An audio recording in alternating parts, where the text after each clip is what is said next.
because they're far away now. Okay, well that's all the time we have for the Q&A. So All right, Greg. yes. Well, I just want to say one more time, and just like about Adam's cast, thank you so much.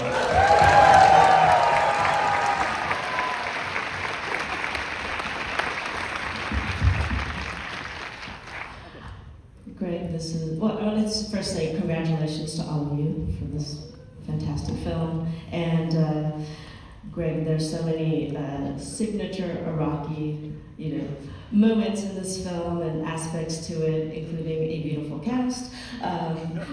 But it also seems like this is your film for Generation Z or younger generation. And we were talking about this slew of younger fans that you have now, this fan base that you have now of fervent young people who love your movies. Okay. So tell us more about this particular film and how it speaks to them, or if that was your intention. Yeah, like I said, my longtime fans and hardcore fans out there, thank you so much for everything, and your devotion and your following all my movies and the letterbox reviews, all of it. Like, thank you so much. There are a lot of Easter eggs from my longtime fans. I think I heard some people react to Jimmy Duvall playing the Justice of the Peace thing, but if you look very carefully, all of the support, all of the day players, all of the supporting. Almost all of them are kind of Easter eggs from my other movies. Like Michael Hitchcock from Smiley Face is one of the guys at the art gallery. His boyfriend or husband is Nathan Beckson from Nowhere. The MoMA critic that is so rude to Olivia is Darcy Marta, who was in The Living End. She was in my very, very first feature through The Live People Night.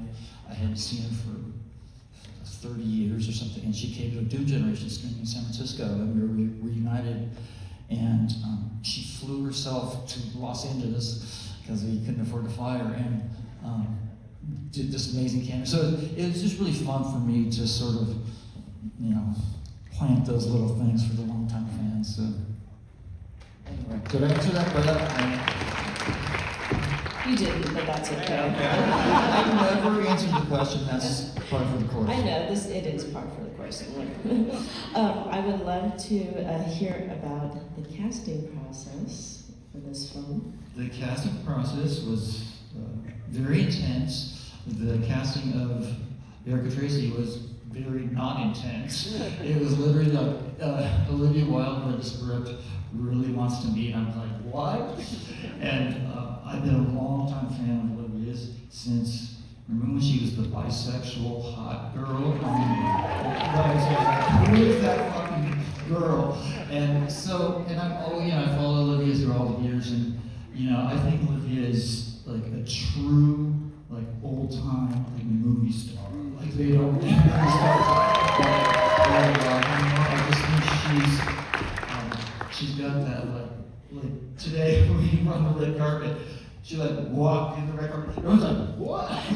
Yeah, it was like, and so I was so thrilled with the idea of working with her. And but so we had a meeting, and I just said, to do this part, you gotta just not give a fuck and just want to just fucking take the plunge, because I don't want to compromise it. I don't want to water it down.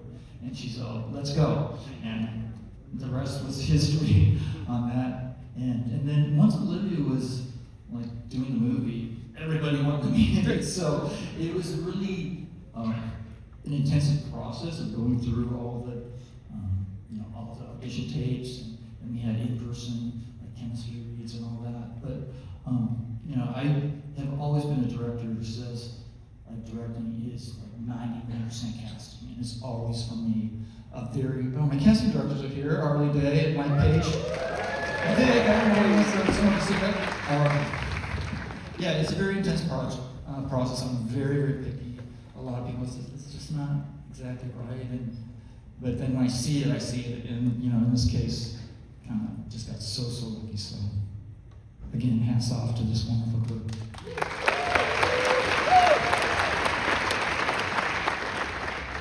I would love to hear from the cast and hear, what drew you personally to this script and this project.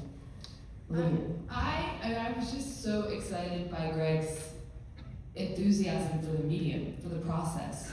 I wish more people made movies like you. You just said, let's do it. Let's get cool people together who want to tell a story, and let's just do it. And it doesn't have to be a whole thing, and it doesn't have to feel like this corporate project. It has to just come from the heart, and I wanted to be a part of something like that. And it's so much about the spirit of Sundance, of course. So it was just that feeling that I wanted to jump on board. And I loved the script. I thought what Gregg and Carly made together was just so smart and fun and playful, and the idea of just just having a laugh and talking about things that are real topics, but putting it within the Trojan horse of just like joyful comedy. And then I was just really excited to work with Cooper.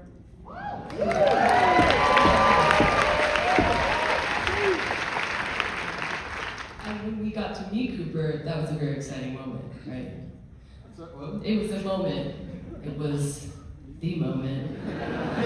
It was so exciting because we had been talking so much about who Elliot could be. The whole movie, rested upon this really, and we talked so much about The Graduate, and we actually talked about the fact that Robert Redford almost played that role in The Graduate, and then it went to Dustin Hoffman, and it's such an interesting thing. It would have changed the entire movie, and we talked about how the Elliot-Erica relationship had to be so much more than just, dumb sub. Like there had to be something that made you actually weirdly, in a teeny tiny way, root for them, and to feel that they had actual chemistry and kind of loved each other. And the second I met Cooper, I was like, oh, I love you. We all love you. That's the segue. I'm trying to hand it off. I honestly didn't think I'd get cast, so I just threw my hat in the ring and kept getting closer and closer, and then they said I got the job, and I was like, oh shit. I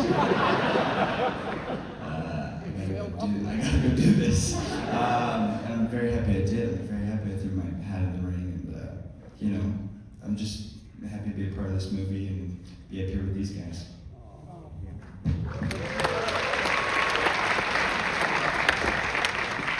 And for Chase and Mason, what was your experience like on this set?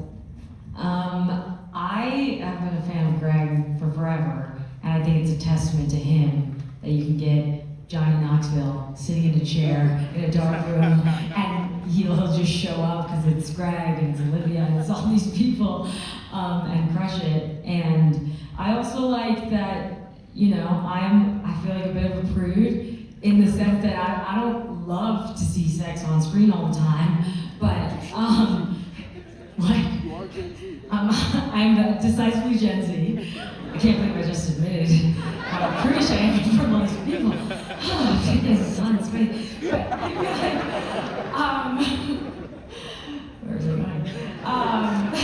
No, that it's couched in all this comedy, and it's joyous, and it's like a way, for as much as like Gen Z bristles at sex, it's like an entry point for us to get exposed to all these things. And I think what Olivia says is true, that it's like, ultimately the sex feels secondary. It's a real love story. It's a story of being obsessed with someone and that taking over your whole life. And that really hit me today. It's a tragic love story. He ends up with Apple in the end, in my mind. They should the epilogue is Apple and that's the sequel, Apple and I guess it happened in two stages. You see Chase, Olivia, Cooper, Charlie in a movie, and you do the fucking picture. And then having an opportunity to read with, I didn't have the fortunate disposition of reading with these incredible people, but working with Gregg, you engage with his infectious understanding of personhood and a showcase of identity that meant whatever choice you make as an actor gets showcased in such a compelling way that you ultimately trust from the moment you start working with them to the very end. Ultimately feels very rewarding. The fact that everyone else is a better actor just means I look good regardless. So sit back and let that work. It's great. There's crossover. You know, Mason was in my first movie. Yeah, that's funny. No, For the most part. and you know what? It's funny. Yeah, it's so incestuous, dude. It's great. We just keep it family. Well, we're winding things down. Greg, do you have any last words for Oh, I have the last word? No. Okay, what's the last word? How much time do we have? Okay, let's just be like way crazy. Take a question from the audience, anybody. Shout one out. Wait, what did you say? I'm sorry, I was saying be wild and just like take a random question from the audience. Start yelling them. This is hilarious. Yell at this person. You're asking for questions from the audience? No. What happened to Apple? That's a good question. That's simple. What happened to Apple? No, it was funny though, because I remember when we shot the last scene with Chase, when she was in the car, running out of the car, I said, this is Apple's last stand. You know what I mean? Like, she kind of disappeared, that's her last. And so, when she was running away, I remember feeling, Apple. It was like, so, yeah, it's just a testament to Chase, like, how much you love her. Apple went home and researched what is a dildo and how do you put it on.